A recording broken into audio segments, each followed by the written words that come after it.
Alright guys, BLM here, back with a new video. In this video, around the 10-year anniversary of what is now a long-forgotten reality show, I'll be talking about my thoughts on the ABC reality show, The Glass House, which is a show that I do have a level of nostalgia for nowadays, despite the fact that it only lasted for one season. I'm being a massive fan of Big Brother. The Glass House is a slight modification of the original Big Brother format, so close to the point where CBS ended up suing ABC over having too similar of a format and also having many of the same production crew that worked on older seasons of Big Brother. And while that lawsuit didn't go anywhere, I do think it definitely shows you the commonalities between these shows, where the format of this show does have the players living inside of this transparent house dubbed the Glass House over a 68-day period, where every round 2 players end up getting nominated to go into limbo, one through a competition and the other through a house vote, and these 2 nominees end up having to face the public, where the public vote decides which of the 2 get eliminated, the other one returns to the game. Which, if you follow my channel, you would know that I'm not the biggest fan of public votes in social strategy games.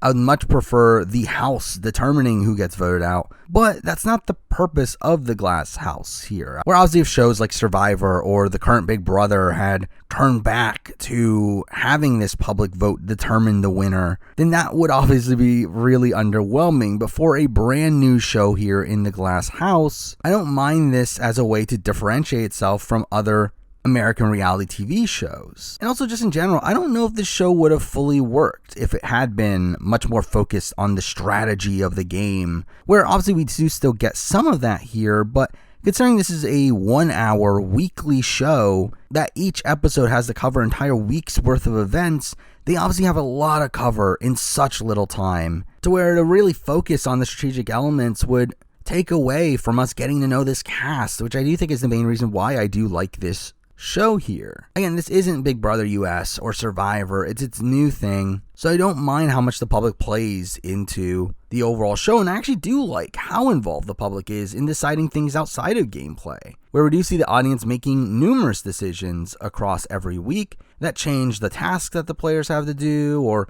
change where the players are sleeping, or a number of other minuscule things that I do think adds to the appeal of this being an interactive show, which obviously is something that you can't truly experience anymore, but was still an interesting aspect of the show at the time, where it really felt like you were having an impact on how the game plays out. But with those more general thoughts out of the way, let's jump into the season itself, where I will be running through it episode by episode. And let's start off with the premiere, which to me, it is insane how fast-paced this premiere is, where within the first minute of the show, we already get told the basic premise of the show, most of the rules of the show, and we also have players already starting to enter in batches of 2, with every player getting an opening confessional to introduce themselves, which ideally I would have liked more time here to introduce the cast, though again I get that they barely had any time to work with. Now the first person that we do meet here ends up being one of the most notable figures of the entire season, in that being primetime 99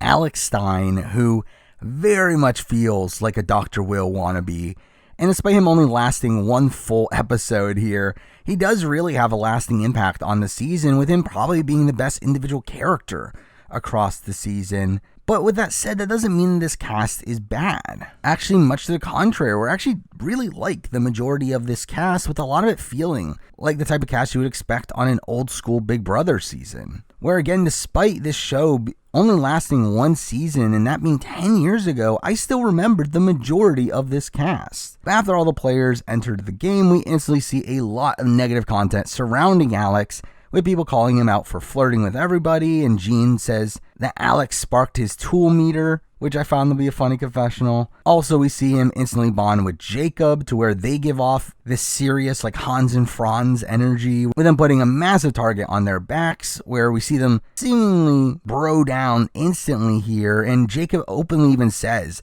"We should ride this together the whole way," like right in front of everybody. But then we get the announcement of the first challenge, which does follow a different format from different rounds, where here America gets to decide how the teams are divided, which they end up picking East versus West, and amongst these teams the players have to decide on a team captain, with this captain being up for elimination if the team loses, which is not an ideal format here, as I never liked situations where they force a player to volunteer and that player gets penalized for stepping up if they lose. Though to be fair, the team is still incentivized to win, as if the team loses, then they are the only ones eligible to be voted into limbo. And with this being so early on in the game, I guess it does end up being a bit more redeemable, but still not an ideal format there for me. But then we get some downtime before the captains are decided that does allow us to get to know the cast a bit more. Jacob gets some great character moments, like when the team division was announced, him being from Oregon, didn't know if he was East or West, which was pretty hilarious. But also instantly we see him wanting to volunteer to be captain under the guide of Alex, where he does end up calling himself an idiot when it comes to smarts, which is a ridiculous line.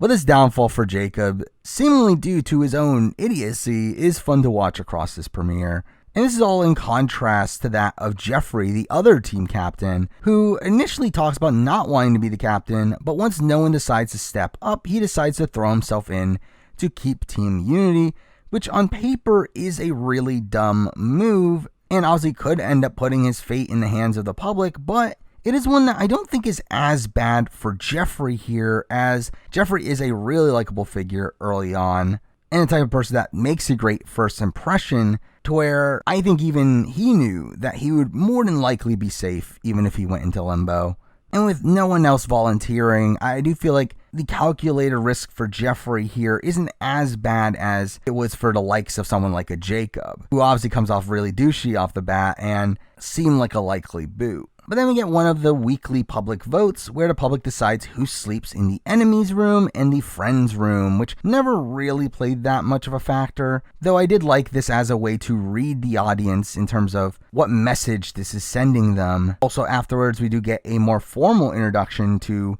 the player that will eventually win the season in Kevin, who in many ways reminds me of Big Jeff from Big Brother. And had Big Brother been decided by a public vote, obviously Big Jeff would have been a 2-time winner by now. And Kevin feels very much in line with that archetype, being this seemingly straight and narrow, affable enough, straight white guy in his 30s. And with Kevin also having this aspect of him being a single father as well, it really felt like he's the type of person that the casual fan base would have clinged on to. And I'll be honest, even I was rooting for Kevin at the time, which I don't think would be where I would be at nowadays, where again, at the time I was really rooting for Kevin and his alliance. However, I did find the other side of the house a lot more likable through more of the rewatch than I remember the first time around. But again, right away, Kevin does clearly come out as one of the front runners. We also get a party that once again America decides on what kind it is, and what do you know, they pick a pool party and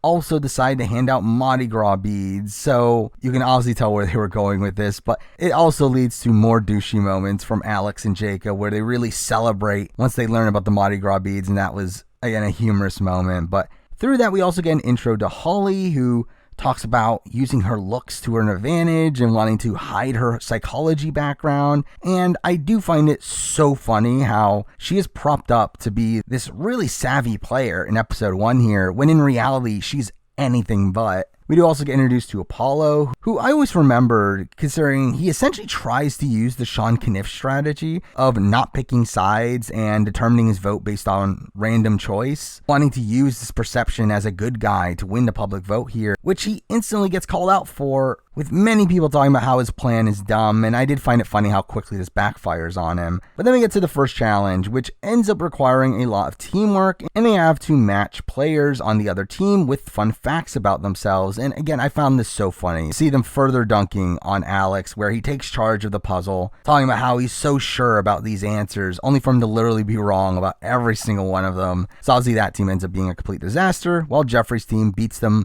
in almost half the time. And with Jacob's team losing and him instantly going into limbo, it's pretty clear that they're going to send in Alex to be with him there. But we do see some campaigning right away, where Alex does pretty ineffective work, to where Mike and Kevin call him out for overplaying. But here we do also get introduced to Joy, who calls herself a nympho and has a European attitude. And really that becomes a lot of her edit outside of the drama that she ends up causing, and I guess her showmance with Gene, to where she definitely doesn't feel in line with the type of character we would see on reality TV nowadays. Where again, to me, she very much feels like the type of person that would be on an old school Big Brother season. But her introduction does transition into Alex wearing Joy's thong, to which he ends up making a joke to Andrea about how he's the most naked guy she's seen in a while, which Andrea, being this extremely religious married mother, ends up getting extremely insulted by this joke. And Kevin ends up standing up to defend her, and I really just don't get why they took this so personally. I mean, it's really just a dumb joke, but they really turn this into, oh, he's disrespecting her marriage. And again, this fight came off as really dumb to me, though obviously it further sinks Alex's chances of staying. Then we get to another unique segment for this show, something I really liked in the Fansers, where the players would get to ask America one question every week, and here we do find out the responses, which I found to be a fascinating element of this game, where they can get info about their perception on the outside world, and through that can strategize with that info. Now, at the end of the day, the game is still dictated by the public, and through that, it still makes it very difficult to win if you're simply not liked, no matter what you do with this information. But the fact that they gave the players this option has been something that I always found interesting. And again, could have been an interesting format had they continued on with the show, where if they turned it into a bit more of a social strategy game, though still having the public decide the winner, I do think having all this public interaction and having the players have to gauge who is the most popular and vote those people out by the end could have been a very interesting modification to the Big Brother format. That, again, I wouldn't want to see on Big Brother. I think the North American version of Big Brother is fine in its current format, but as a separate show, I do think that would have been a fascinating experiment to see these players have to play a social strategy game around the fact that a public vote still determines the winner. Kind of similar in a way that Big Brother Australia currently operates, though obviously they don't fully take advantage of this concept either. But here we do see some pretty jokey questions off the bat, with Apollo asking if you've smiled once today, which is obviously him trying to fit into this good guy image. We have Erica asking about the results of The Bachelorette, but the more important one here comes from Alex asking if he should become the most epic villain in the history of reality television, to which the audience obviously says yes, leading to Alex continuing his downfall here, where he picks a fight with Joy, calling her a stripper, then him declaring that he's the only character on this show, then goes to Andrea and tells her that she shouldn't be playing the game because it goes against her religion. He goes to Erica and body shames her, calls her a fat cow, which obviously gets very icky. And I do fully believe that this is him trying to play into his response from America. I don't think this is actually what he truly believes, but he obviously comes off even more unlikable here. And it really all stems down to the fact that he's making these personal attacks, which I don't think is the way that the audience wanted him to go. Again, I think they want him to play the game in a more villainous way, not actually just be an asshole. And it obviously ends up with him being voted into limbo at the end of the episode. But the episode itself does end with a bit of a shocker where we find out that Jacob has quit the game, feeling disheveled after losing that first competition. And now the vote turns into whether or not to save Alex, which funnily, despite him trying to appease America through his last second fights, they still end up evicting him here. But with that, let's talk about the two boots here, starting off with Jacob, who again was a fun doofusy figure across this episode, with him really coming off as a moron the entire time he was there. But through that, he does obviously provide a lot of humorous moments, though it did seem like once he lost the challenge, he really became irrelevant to the episode, seemingly because he checked out of the game, which obviously leads to his eventual quit here, but for the little screen time they ended up getting, he was a pretty fun character. Now for Alex, again, primetime Alex Stein, who really comes out as a massive character on this season. Definitely being the most over-the-top figure on this season, where again, it felt like he was trying to become this iconic reality TV villain, and that seemed like a strategy in the game as well, to be a charismatic villain and hope to gain the support of America through that, though obviously he ends up failing here, and I do think even inherently, he didn't seem to be the greatest player in the world, where even before he really plays up his super villainous behavior, he's still getting in trouble through his relationship with Jacob and his constant flirting, but he is a character that I at least respect from the point of view that he's at least trying to make good TV. I mean, again, I don't like the personal attacks that he incorporated into his strategy, and I do think as a whole, him being the first boot here actually probably adds to his legacy, but I still personally find him to be extremely memorable, despite the fact that he's the first boot on a reality show that no one remembers. But now let's jump into episode 2, which even the beginning of this episode does largely revolve around Alex, despite the fact that he's not there, where we have a lot of people talking about how much they hated his actions. And we also get to the point where he is formally eliminated, to which we have the players cheering as he leaves, which is funny. But along the way, we do see the start of the Gene and Joy showmance. The show edits as if it's a genuine relationship, though it very much seems like the rest of the house never thought it was. And through that, they thought they were playing it up to boon their popularity here. But also here we do get a witch hunt for who casts the rogue vote against Erica in the last round, which they easily deduce to be Holly, who ends up lying about her vote. But I really don't get why she voted that way to begin with. I mean, I guess she was trying to spice things up, but obviously this plan ends up backfiring, and she ends up getting a target on her back, especially when she admits her vote to Erica, who obviously ends up being upset at her. And also this leads to Holly being upset at Erica for being upset at her, which is all really dumb too. But the edit further dunks on Holly, in which we get this really funny scene of Robin calling out Holly for not being an art history major, as she claims, during which Holly can't even name who painted the Sistine Chapel, and can't even give a singular name as her favorite artist, leading to her admitting to being a psychology major, to which she gets asked to name a single psychologist, and she names Dr. Phil. And when pushed to name another one, she literally can't, which is insane. Again, this is a person who graduated with a psychology degree. How does this person not even know a single psychologist? So again, here they don't end up believing her, despite the fact that she is telling the truth. We then get formally introduced to the Kevin-Mike alliance, which, again, I always remembered rooting for them when I was younger, and I do think they are interesting players here, with them both being pretty active strategic players. It seems they have two of the better strategic minds on this cast, but they talk about wishing Apollo was actually playing the game, as they wanted to work with him, but with him refusing to make alliances and wanting to vote randomly, it does make him a bit of an outcast here, leading us into the next challenge, where we find out the format that will stick moving forward, where instead of the players having to volunteer as captains, America gets to decide the two captains, meaning that one of the bottom two on the popularity poll every week will be going into limbo, which I do think is a fundamental flaw of this format, to where the losing captain ends up going home every single round, which again makes this very difficult for anyone outside the bottom two to get out of this position without someone radically changing the audience's perception across the week, which is, again, also very difficult to do. Though to be fair, I do feel like this was partially intentional, where I do think this further appeases America and the audience by having one of their least favorite players guaranteed to go home pretty much every single round. So while I do think it leads to a predictable result, which might not be as interesting in terms of the game elements of the show, I do think it fits within the philosophy of what the show is going for, in essentially just giving America whatever they want. But here the bottom two end up being Apollo and Ashley, with Ashley continuously being on the bottom, seemingly due to her being the most boring member of this cast, while Apollo again didn't seem to be respected for the strategy he was utilizing. But then we get another interesting element of the format, where the captains do a schoolyard pick for teams, which does add a layer of strategy to it, where you have to decide, do you want the unlikable people on your team to potentially beat them in limbo in the case that you lose? Do you want the physically strongest team to help you win the challenge? Do you want a team of players that you're not aligned with to guarantee that you go into limbo with someone on the other side? I do feel like there are multiple ways to play this schoolyard pick here that could have also been interesting in future seasons. The fundamental issue, though, is the fact that, again, the captains are most likely to go home no matter what, so most of this strategy doesn't end up mattering, despite the fact that we do see a lot of strategy around these picks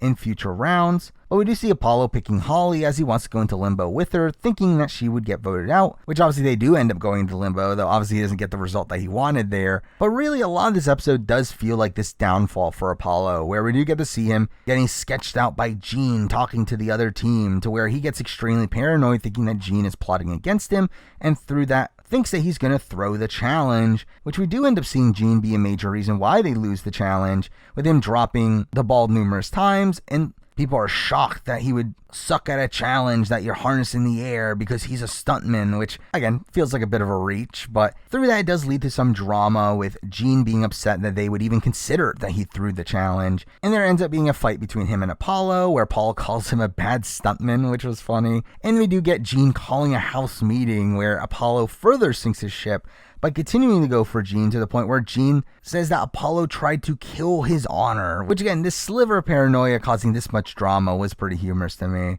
Now we do also get the fancers, where it did seem like America was backing Holly at this point, where we do find out that they would like to save her. They also tell Stephanie to be more open, which does eventually lead to her revealing that she's a widow to the cast, which ends up being a really emotional scene, but does put a target on her back, with players assuming that she's going to win due to her sob story. Also, Apollo ends up asking if he should change his strategy, to which America tells him yes, which is simply too late, as he ends up getting voted out here anyway, despite his plan to go against Holly working out. Though again, at this point, I don't get the sense that Holly was that disliked until her actions in the next few weeks. But Apollo ends up being a pretty interesting character here, where, again, I always remembered him as this big doofus, again, in line with that of a Sean Kniff. But I do feel like there was a lot more active strategy here with Apollo than I initially gave him credit for. Mind you, it was bad strategy, and it was strategy that didn't gain him any favor with America, but he does seem like an actual intelligent guy that just came in with a misread of how America would react to him. And even his downfall here is also still pretty fun to watch, where he does get extremely paranoid at the end. That made him a lot more fun of a character than I remembered. Or again, I remembered him as this boring, playable figure, but on the rewatch I found him to be a lot more complex than that. Now we're episode 3, where this is where the season for me starts to pick up a bit, where we do get to see the game getting a bit more strategic, with Kevin and Mike adding Robin to their alliance, and we do see Kevin leading the strategy talks for his side. Now it is in this episode where Steph reveals her husband's death, during which we do get the start of Robin's downfall edit, with her making this moment really awkward by mentioning her near-death situation, which really comes off as her trying to one-up Steph here, and even Erica ends up calling her out for that, leading to a fight between them where Erica says that she can call it out as she's the most self-absorbed person, to which I always laughed when Robin responds with saying, "I don't think I am," which really showed her lack of self-awareness there. And we follow this up with her not sleeping and instead cleaning throughout the night. That really makes her come off as pretty crazy here. But then we get to the captain reveal, where we do learn a new rule about the player that survives the previous eviction, where they are given immunity from being a captain in the next round, which is a minor inclusion here that actually boons the strategy in the sense that, as we see moving forward, it does play into who people are voting into Limbo, though the actual immunity itself seemed to rarely actually matter. But here, Ashley ends up being a captain once again, and this time being against Robin, and following this we do get more strategy talk with Kevin adding in Andrea and Holly into his alliance, and he also seemed to have a good relationship with Ashley, to where he really starts to build his army here, which is ironic considering the fact that he ends up in the minority alliance throughout most of the season. Now we also get to see more of the Gene and Joy showmance, and also the Erica-Jeffrey friendship, leading to them being looked at as an alliance along with Steph, making this season essentially a battle between these two sides, moving forward with these two sides not really liking each other. That did feel kind of reminiscent to that of a BB6, though obviously not as iconic. But Kevin is a bit manipulative here in turning Holly against the other group by talking about how they were mocking her when she was gone, and he really stokes this notion that they were jealous of her, which, to be fair, is good gameplay on Kevin's end here, but I do think it continues this negative spiral for Holly in this game. But then we do get a bizarre segment where Andrea wears these winter mittens and starts killing bugs with them, which annoys Jeffrey, which introduces us to their rivalry, with it coming out that Jeffrey hates her because Andrea is against gay marriage, which is insane that this is still a debate that was talked about only 10 years ago about how ethical gay marriage is, though I do also find it bizarre that the show really takes Andrea's side here, where we do see Jeffrey end up talking about her views being a personal attack against him and how she's a privileged white lady and there is no agree to disagree on this topic, as obviously this is something that's extremely personal to him. But the show really plays this up as fun drama and ends up giving Andrea a really sympathetic edit when she ends up crying over it, which again feels radically different to how this would be portrayed in the modern day, which I do think would have sided a bit towards the Jeffrey side of things. So I will say that I do think a big issue here is the way Jeffrey goes about this scene, where again, I agree with Jeffrey's sentiment, but I do feel like the way he goes about it is in a way that comes off a lot more argumentative here than him trying to be informative. Where I do think he would have gained a lot more favor had he approached this conversation in a way that he wanted to inform others about his point of view. But instead, him scolding people for having an opposite point of view is what makes it easy for the edit to turn it kind of against him here, instead prop up Andrea, despite, again, I feel like he ends up being on the right side of history here. But also here we do get the start of the Erica and Kevin showmance that ends up being a season-long storyline, but one that does feel very strange to me, where obviously Erica is way more into Kevin than he is into her, but I do think this is a position where Kevin does straight up just play her through a lot of the season, in a way that he doesn't even admit to by the end of the season. That does make this entire situation feel like a bit of a knock against Kevin's perfect image here. But it does play a major impact on this specific round as well.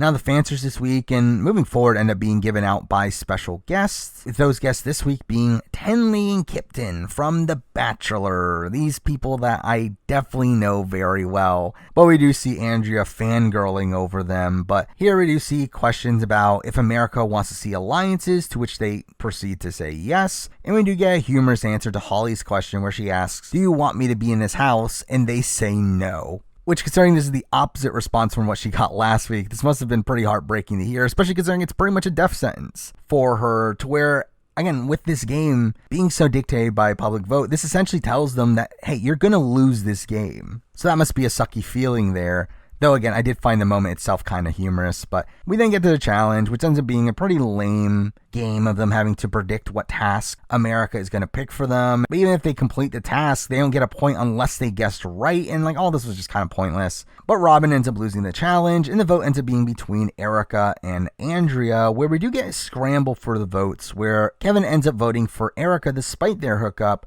which does earn him the ire of the opposite side moving forward. And we do see Gene being a bit of a swing vote, though he does end up siding with Andrea, causing a tie, where we find out that the losing captain becomes the tiebreaker, meaning that Erica gets voted in by Robin anyway. So really a lot of the scramble is for nothing. But it does lead to Robin being a pretty clear boot here, where Erica seemed to be one of the more popular players for a lot of the season. And Robin really just gets a bit of a strange edit on this season, where through the first 2 episodes, she's looked at as a mostly likable figure, one that seems perceptive and also has humorous lines here and there. But we then get to this episode where it just, again, completely turns to a downfall edit for her, which, to be fair, is a lot of episodes on this season. But I do feel like hers was the most drastic, where all of a sudden she's being portrayed as this crazy woman. And while I would not be surprised if that was the reality of the situation the entire season, the fact that it just all of a sudden spikes here does end up being pretty jarring. But really outside of that, Robin doesn't really end up adding too much to the season, outside of being the start of this somewhat pagonging that ends up occurring over the next few rounds. But now let's jump into episode 4, where we do see a lot of Erica's side of the house getting upset at the results of the vote, leading to,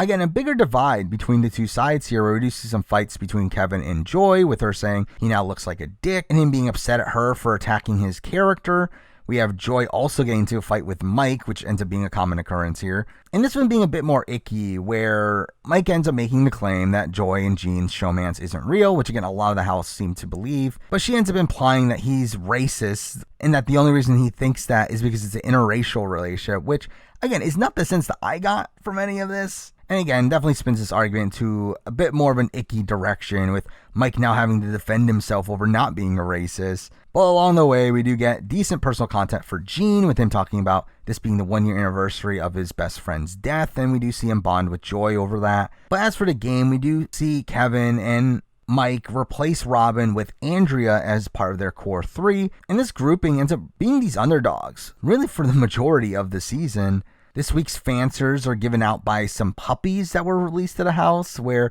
Mike gets a similar response to Holly in the previous week, where he's directly told that Stephanie is more popular than him. We also see Gene starting to build up a bit of an ego here through his response of America calling him a hero, which leads to him acting as if he's invincible for the next few rounds, which ends up really setting up his eventual downfall. But we then find out that the captains are going to be Ashley and Holly, with Ashley being the captain for the third week in a row. And with this now being two people that are leaning towards Kevin's alliance, we do see Kevin creating a plan to manipulate the schoolyard pick to have one captain pick every member of the opposite side, so that it would force a member of that side to go into limbo if that captain loses. So here we do have Holly going through with that plan, though this plan ends up backfiring on them, with Holly ending up winning the challenge, with Steph, the only member of the opposite alliance on Ashley's team, seeming to throw the challenge, which obviously does counter this strategy anyway. And we do see Mike assuming that he's going to be the one voted in, until we get some interesting strategy from Jeffrey, where again, this element of immunity given to the person that survives limbo playing a factor here,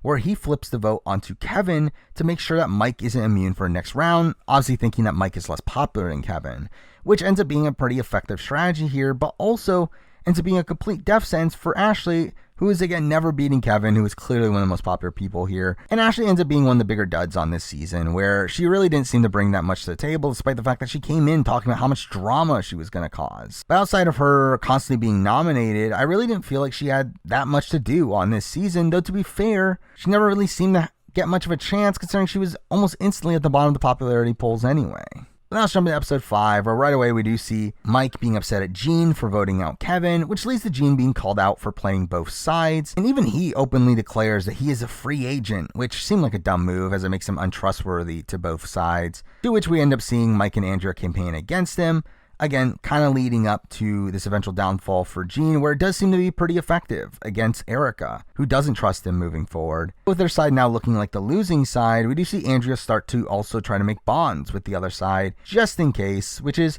the style of gameplay you would expect to see on Big Brother. And I did like seeing her not put all of her eggs in one basket, though this comes off as super see-through, to where the other side actually decides to target her, knowing that she's trying to play both sides. But then we get the return of Holly into the storyline, with her getting into a fight with a drunk Erica over Holly thinking that her side is jealous of her, and this ends up being a really bad look for Holly here, obviously setting up her eventual downfall. But then we get Joy and Mike jumping into it, again really exploiting this fight out of proportion. But interestingly, Holly leaves the fight saying that she won't sell herself to the devil, and Andrea ends up consoling her, and it really felt like religion was a thing that definitely bonded that side together, considering the majority of that side were openly talking about how religious they were. And we do also get a long showmance segment about Joy and Gene, with them getting picked for the friends room and them having their first kiss, which is like, who cares? But something I do find funny is the fact that, again, the house ends up being extremely divided here, to the point where we see Jeffrey like kind of acting as the ambassador for his alliance, where he's like the only one that actually talks strategy with the other side, which was a strange way to see players handle this divide here.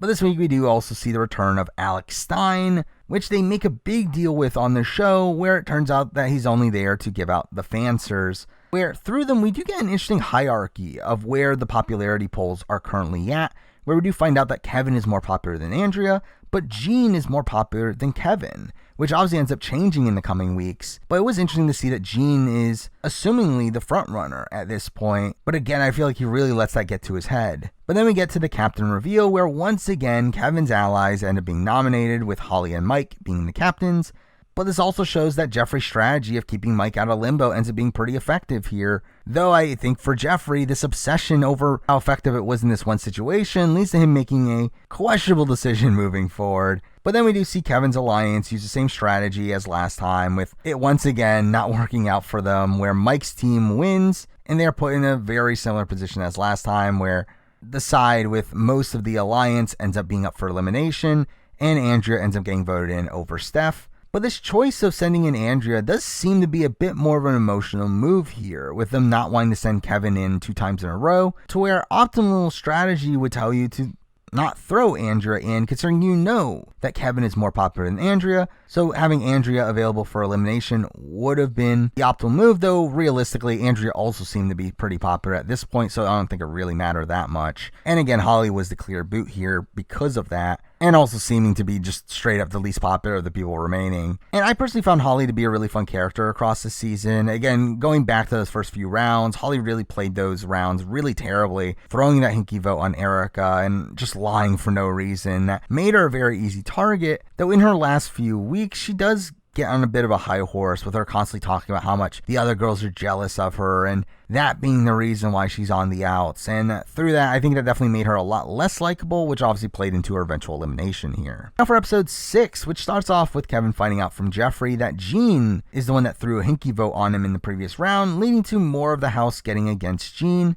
where through that, and also now knowing that Jean is the most popular, we do get more talk about how Jean is the biggest threat left in the game, which again seems to further play into his eventual downfall. Now along the way, we do end up getting a lot of drama that initially stems from Erica and Joy having a kissing competition, which leads to Joy once again getting insulted and her being compared to a stripper. And later we see Erica end up in Kevin's bed to where he has to get Steph to kick her out, which ends up embarrassing her. And again, adding to the complexity of this Kevin-Erica showmance, but also leads to Mike telling her that Kevin has no interest in her, which again causes Joy to pick multiple fights with Mike over this topic. But we also see Erica confront Kevin about his feelings, and we do see him getting annoyed at Mike for leaking this info to begin with. Also with Joy getting into a lot of drama here, we see Jean end up complaining about it, to which Joy overhears, leading to an argument between them. And again, this is just a complete mess of a first half of this episode here, where it was just argument after argument after argument. But Jean really comes off super smug along the way, with him making this comment about how Joy is being kept around to keep him happy, which felt very misogynistic. Which, I mean, might have been a joke, but also does come off pretty bad here, and making it sound like he is saying the main reason she's in the game is because of how much the audience loves him. But then we get to the captain reveal, which ends up being Mike as the obvious one, but we do get a shocker in seeing Steph being the other one. Again, there was this assumption that Steph was the most popular due to her sob story. So see her be at the very bottom here was definitely a shakeup in people's perceptions. But here for the pick, we do see Mike intentionally not picking Kevin to avoid going into limbo with him. But through that, he does end up with a team that mostly contains members of the other alliance, to where they could easily throw this comp to put him in with Andrea, which definitely would have been the optimal move here. And I did find it to be a very questionable decision for Mike to put Jean on the puzzle, which would have made it so easy for them to throw the comp here. Though to be fair, with Steph being this master puzzle solver,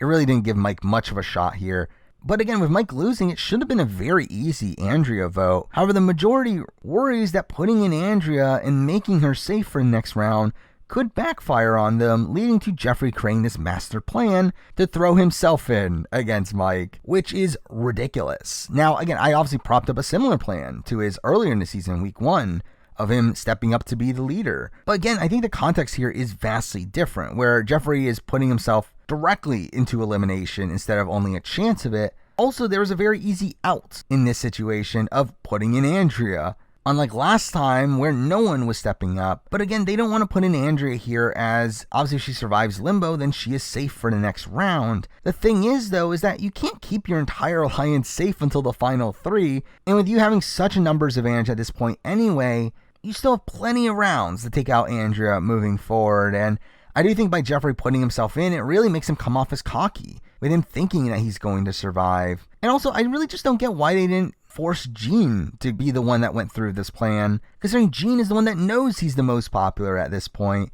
Where with Jeffrey, it definitely led to it almost backfiring on him, with the tide starting to turn in favor of Kevin's alliance throughout this week, to the point where Jeffrey barely ends up surviving the vote here. So again, I feel like this is really terrible gameplay from Jeffrey, and again, I think a lot of it comes from him being very tunnel visioned, and him playing with this concept of needing to keep the less popular people out of limbo, which we obviously saw be successful in the past, but here it's not as useful for him. But obviously, we still get Mike end up getting voted out, though he ends up returning down the road, so we'll obviously talk more about him later. But now for episode 7, where we see Andrea and Kevin celebrate Jeffrey going in which the show really props up as this really dumb move here. But also here we end up getting a date night where America gets to pick the roles, and awkwardly Kevin and Jean are picked for the date itself, which plays into this notion that they are the two most popular players. But Joy, who is obviously wanting this date with Jean, ends up getting picked with the role of Busser, which makes it very clear that she is starting to be hated by the public.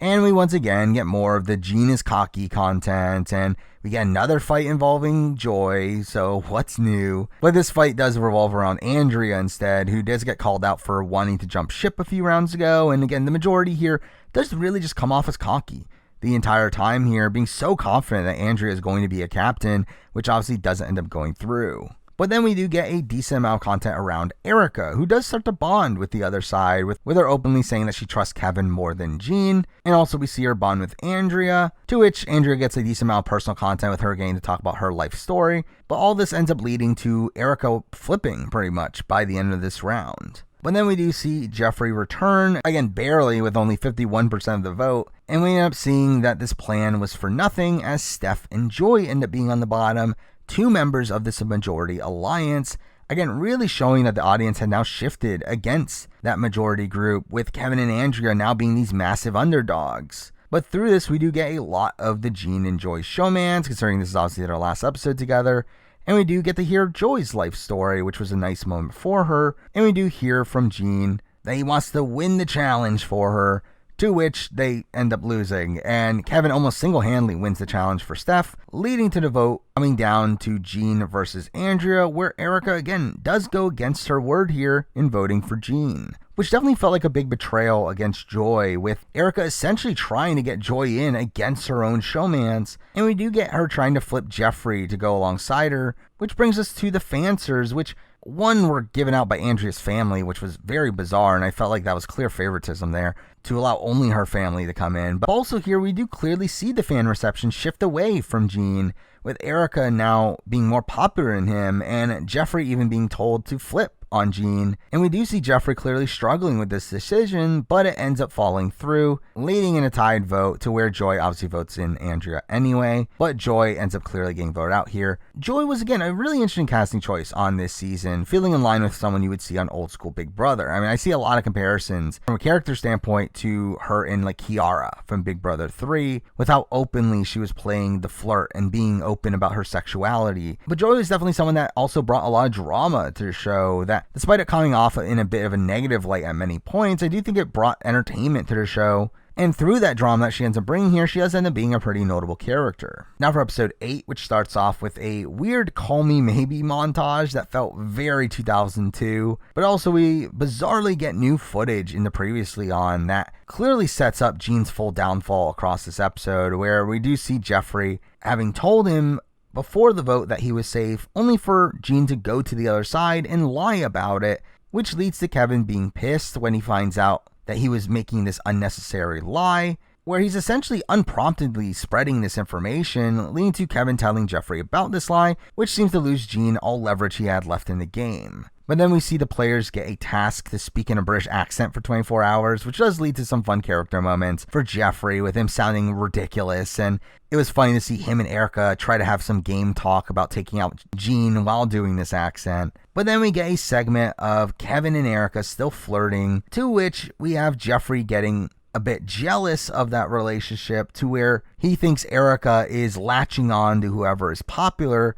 and through that obviously ends up straining their relationship here. But then we do get a massive twist where we find out that one of Mike and Joy are going to return to the game, where America gets to vote one of them back in, and they will take the spot of one of the players in the game, who all get tempted with leaving the game with an increasing amount of money. And the first to hit the buzzer gets to leave with that money. And Jean again comes off really cocky through this scene, with him saying he's not going to settle for anything less than 6 figures. And instead of going to the button, he ends up spending most of his time just talking to Joy. And he also ends up claiming that he would hit the button if he was guaranteed that Joy would re-enter the game, which, again, no one believes. But I did find it funny that Mike was like taunting the players and hitting the button, and we do end up seeing Steph take the money here, which amounts to over $37,000, which is actually a pretty sizable amount of money for someone who had no chance at winning the game. Again, like with Steph's current position of her being in the bottom 2 for 2 rounds in a row, I fully understand why she takes the money here. I would do the same thing.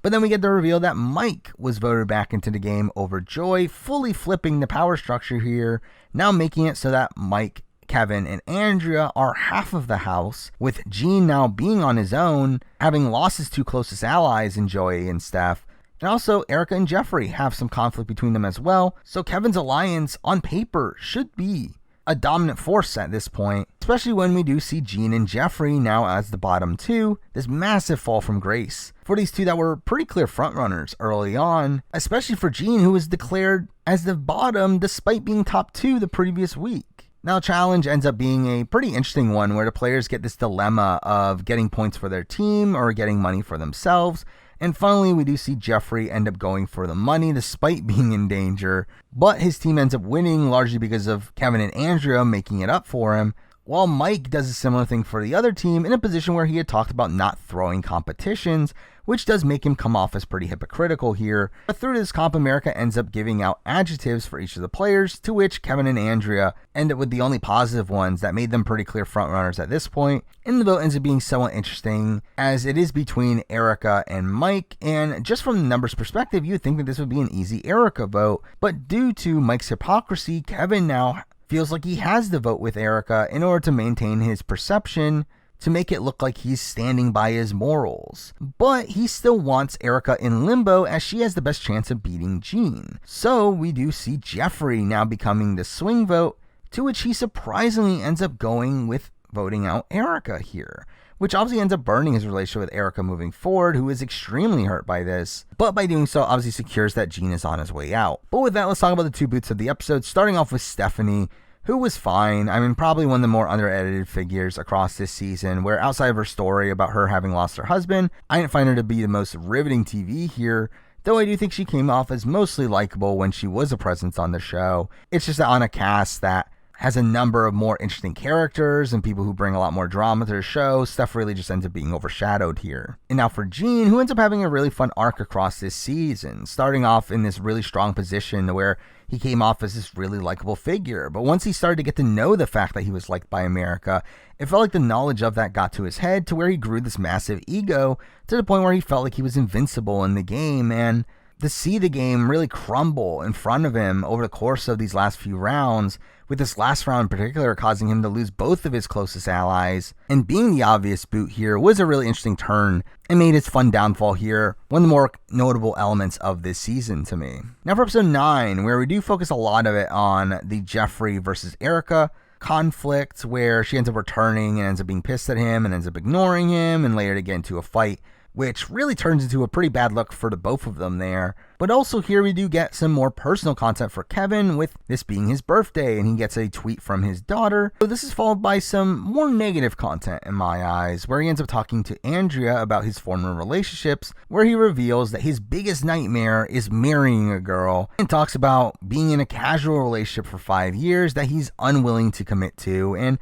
to be honest, I just felt like he kind of came off as a dick here. Which is funny, considering this is obviously the last episode that aired before he's declared the winner, which I think really just shows you that no matter what, he was going to win here. But then we get to the reveal that the format has changed for these last few rounds, where competitions are now individual, and only the lowest rated player will instantly go into the challenge, with that person being Mike here. And the other nom is determined by a house vote, where Jeffrey ends up voting himself in, getting him thrown in, which this is actually a pretty savvy move here, as Jeffrey obviously knows that he is the least popular of the other 4. So by throwing himself into the challenge, at least gives him a chance to win immunity here, to where he would probably just outright go if Mike wins the comp, as again the others are more popular than him. So at least this puts fate into his own hands, and the challenge here ends up being this big set piece that felt like something that you would see from like BB Can, to where despite Mike doing better in the physical aspects here, Jeffrey ends up making up for it in the puzzle and ends up winning, pretty much sealing Mike's fate. But also the situation ends up sealing Erica's fate of going into limbo, as Kevin and Andrea were never turning against each other,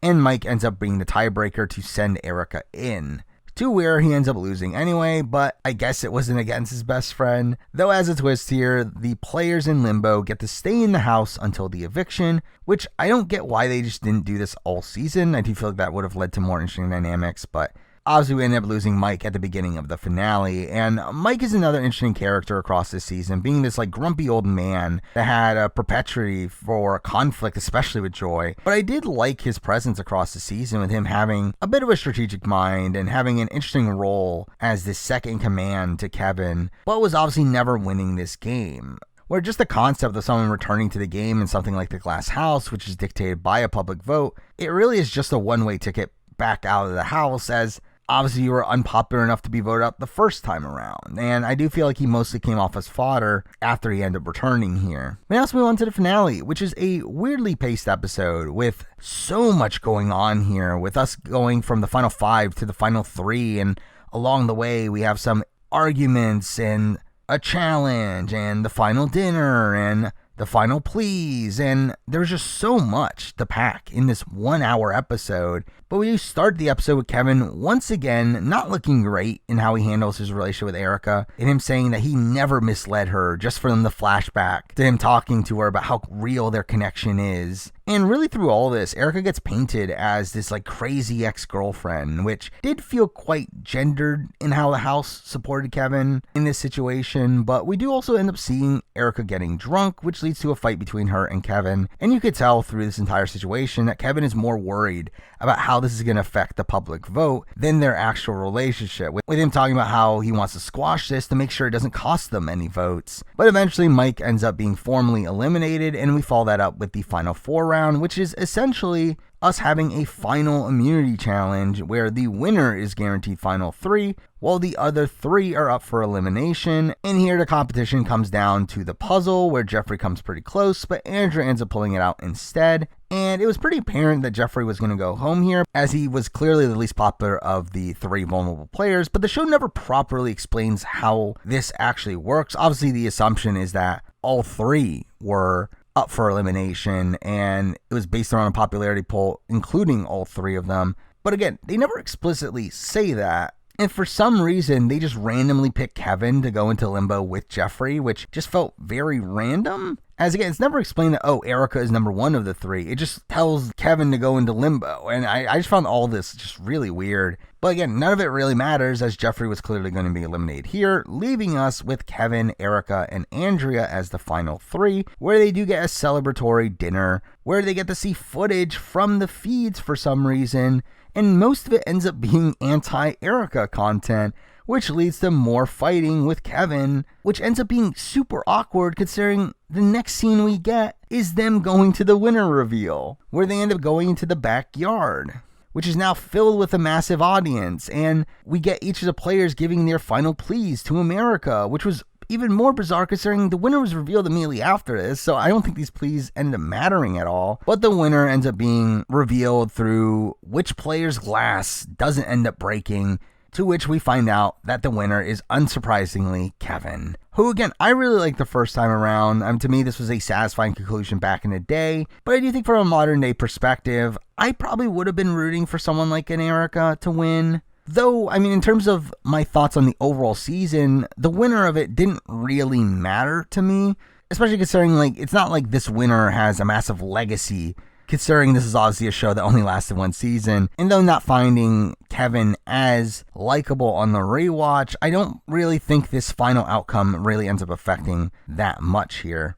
Well, then let's talk about the final 4 players, starting off with Jeffrey, who instantly comes off as a really likable character at the beginning of the season, but is one of these that does lose popularity along the way, with people seeming to not love his behavior in relation to how he treats people like Andrea and Erica. But to be honest, I never personally minded Jeffrey here, where to me, I do feel like he is one of the most consistently entertaining players across this season, and is also probably the player that needed the money the most, to where if he had ended up winning here, I would have been okay with that. Though obviously it becomes clear that he was not in the favor of America by the end of it, to which it never really felt like it was happening. Next up, we do have the 3rd place finisher in Andrea, who was a player that I do think was mostly under-edited across this season. And outside of her conflicts with Jeffrey and her talking about jumping off the sinking ship, she really doesn't get much individual content across the season, with most of her content relating back to her alliance with Kevin, where she did seem to be liked by most of the public for some reason, which I suspect was because much of the casual audience did relate to her, and her seeming like a mostly playable figure outside of her political beliefs.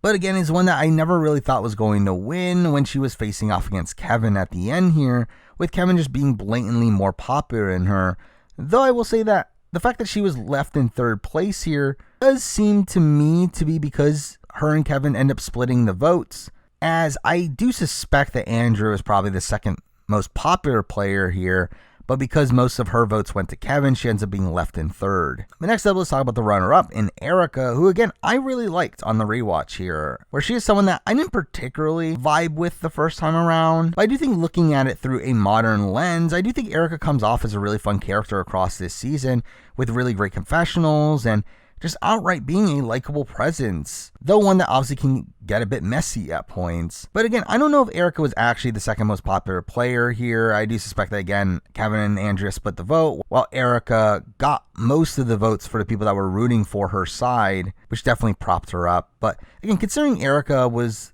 the one that seemed to need the money the most out of this final three, and how entertaining I found her to be, I would have been okay with her winning the season, though obviously it wasn't meant to be. And finally, let's talk about the winner in Kevin, who again just feels like the prototypical, affable, straight white guy that the casual audience will love. I'm very much fitting into that Big Jeff sort of mold, and again, adding in the element of him being a single father and him being a police officer, I do think he had a lot of appeal to the casual audience. And again, I personally rooted for him back in the day, but probably wouldn't nowadays. I will say, though, that looking at the Glass House as an actual game, I do think he does play the game the best, where he was the leader of his alliance and being the main strategist for his alliance, an alliance that did technically have the numbers early on in the game, but continued to be picked off because they weren't liked by America. But he himself was still the most popular within his alliance and knew how to manage his perception with the audience that put him in this position where there wasn't really a doubt that he was going to win the game by the end of it here.